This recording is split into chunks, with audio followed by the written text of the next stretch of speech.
আজকে hearing notice নিয়ে বলবো।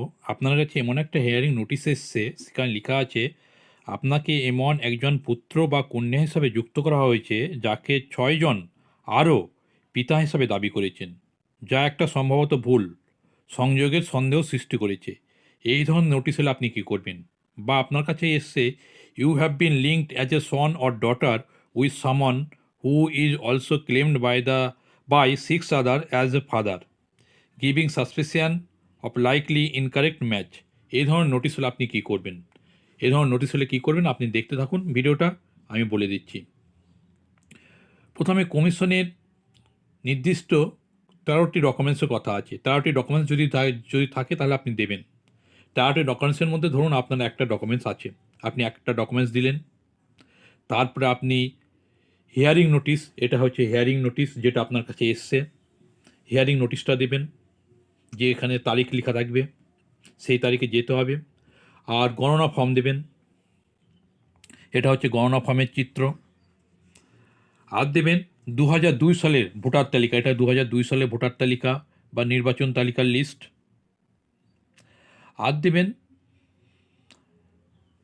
এবার ধরুন আপনার কাছে 13টা কমিশন নির্দিষ্ট করে 13টা ডকুমেন্টস নেই, তাহলে আপনি কি করবেন? আপনার ভয় পাওয়ার কিছু নেই, আতঙ্কিত হওয়ার কিছু নেই।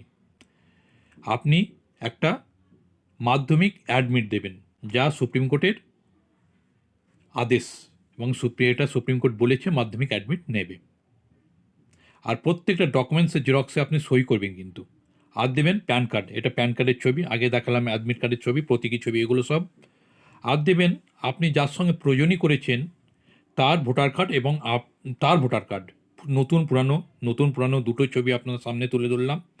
আর দেবেন আপনি যাকে প্রয়োজনই করেছেন তার আধার কার্ড এবং আপনার আধার কার্ড, এগুলো জেরক্স, এবং জেরক্স দিলে একটা সই করবেন অবশ্যই।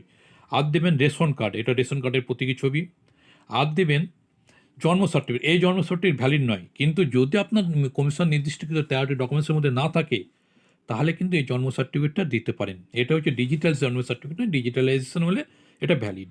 এখানে ডিজিটালাইজেশন নেই, কিউআর কোড থাকবে এবং ডিজিটালাইজেশন সিগনেচার থাকবে। আর এগুলো বাদে সমস্ত ক্ষেত্রেই আন্ডারটেকিং লেটার দিতে হবে, যদি এটা বিএলওর ব্যাপার। তবু আমি বলে দিচ্ছি, এই আন্ডারটেকিং লেটারে আপনার সঙ্গে আপনি লিখে দেবেন আপনার পরিবারে, আপনি যাকে ধরেন আপনি আপনার পিতাকে ম্যাপিং করেছেন, পিতার সঙ্গে প্রয়োজন হিসাবে দেখেছেন, আপনার পিতাকে দেখিয়ে আরও কজন প্রয়োজন হিসাবে দেখেছেন, পরপর নাম লিখে এপিক নাম লিখে দেবেন, এপিক নম্বর লিখে দেবেন, বয়স লিখে দেবেন, সিরিয়াল নম্বর, ভোটার লিস্ট দেখে সিরিয়াল নম্বর লিখে দেবেন, সবগুলো লিখে দিয়ে এটা বিএলও সই করে দিয়ে দেবেন। এটা আপনার, যদি আপনাকে বিএলও দিয়ে দেয় আপনি দিয়ে দেবেন, বা আপনি যদি জোগাড় করতে পারেন দিয়ে দেবেন। আমার কাছে অনেক আন্ডারটেকিং লেটার আছে, এই লেটারটাও আছে, আপনি আমাকে কমেন্টে করলে আমি এর সঙ্গে দিয়ে দেবো। এবং বাজারে অনেক আন্ডারটেকিং লেটার আছে, যে কোনো লেটারই দেবেন, কিন্তু এটাই সবচেয়ে ভালো প্রয়োজনীয় হিসাবে দেওয়ার ক্ষেত্রে এটাই সবচেয়ে বেস্ট এবং বেটার।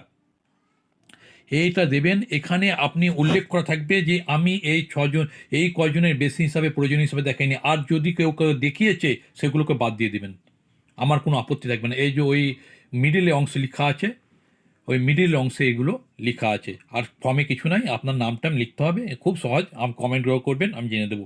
তাছাড়া আরও অনেক আন্ডারটেকিং লেটার আছে, এগুলো আপনারা দিতে পারেন। এগুলো আন্ডারটেকিং লেটার অনেকগুলো আছে, আপনি দেখতে পারেন, এটা একটা আছে, দেখুন এটা একটা, দেখুন এটা একটা, দেখুন এটা একটা, দেখুন এটা একটা, এটা এই আন্ডারটেকিং লেটারটাও দিতে পারেন, এই আন্ডারটেকিং লেটারটাও দিতে পারেন, প্রয়োজনীয় ক্ষেত্রে অসুবিধা নেই। তবে যেটাই দিবেন কোনো অসুবিধা নেই, কিন্তু এগুলো বিএলওর দায়িত্ব, কিন্তু যদি বিএলও না দেয় তাহলে আপনি দেবেন, ঠিক আছে। আর দেখুন এটা একটা দিতে পারেন বিএলও আন্ডারটেকিং লেটার, যাকে আন্ডারটেকিং লেটার বলে, সেটা অঙ্গীকারপত্র, এরকম বাংলায় যদি দিতে পারেন বাংলায় দেবেন, অঙ্গীকারপত্র লেখা আছে, আপনি দিতে পারেন। আর যদি আপনি দেখেন আপনার হিয়ারিং নোটিস এসছে কিন্তু আপনি যেতে পারছেন, বা আপনার কারো এসছে আপনি যেতে পারছেন না, যাকে পাঠাবেন এই দরখাস্তটা পিন করবেন, পিন করে একটু ফিল আপ করে নিয়ে চলে যাবেন, আমি বয়ান লিখে দিয়েছি, নিয়ে চলে যাবেন, এবং যাকে পাঠাবেন তার একটা ভোটার কার্ড নিয়ে যাবেন, এবং বাকি তো যার জন্য যাবে তার তো সমস্ত ডকুমেন্টস নিয়ে যেতে হবে, এগুলো তো আমি বলেই দিলাম কী কী ডকুমেন্টস নিয়ে যেতে হবে, পুঙ্খানুপুঙ্খানু বলে দিয়েছি। এবং এগুলো নিয়ে যেতে হবে। আমি আমার আগের ভিডিওতে অনেক কিছু বলা আছে, সেগুলো বলে দিয়েছি, সেগুলোও দেখে নেবেন। আর যদি অসুবিধা হয় কমেন্টে জানাবেন, আমি যতটা পারবো সাহায্য করব এবং আশা করি আপনাদের সাহায্য করতে পারবো। যদি আপনি তাও দেখেন আপনি হিয়ারিংয়ে যেতে পারছেন না, আপনি অনলাইনে ফিল আপ করতে পারেন। এই যে ভোটার eci.gov.in এ আসবেন, তখন এটা লিখলেই, এই যে ওপরে লেখা আছে, এটা লিখলে এখানে চলে আসবে। দেখুন ভোটার eci.gov.in লেখা আছে, এখানে চলে আসবেন।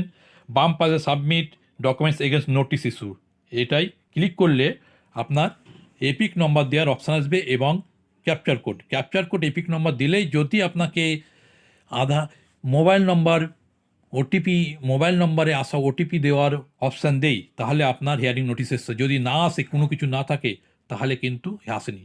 যে এইখানে আপনি এপিক নম্বর দিবেন, ক্যাপচার কোড দিবেন, সবুজ রঙের লেখা আছে, এটা দিয়ে যদি পরিবর্তন হয়ে যায় এবং মোবাইল নম্বর এ আসা ওটিপি আসার অপশান দেই, তাহলে কিন্তু আপনি দিতে পারবে, আপনার হিয়ারিং নোটিস আসে। যদি কিছু না থাকে, পরিবর্তন না হয়, তাহলে আপনার হিয়ারিং নোটিস আসেনি।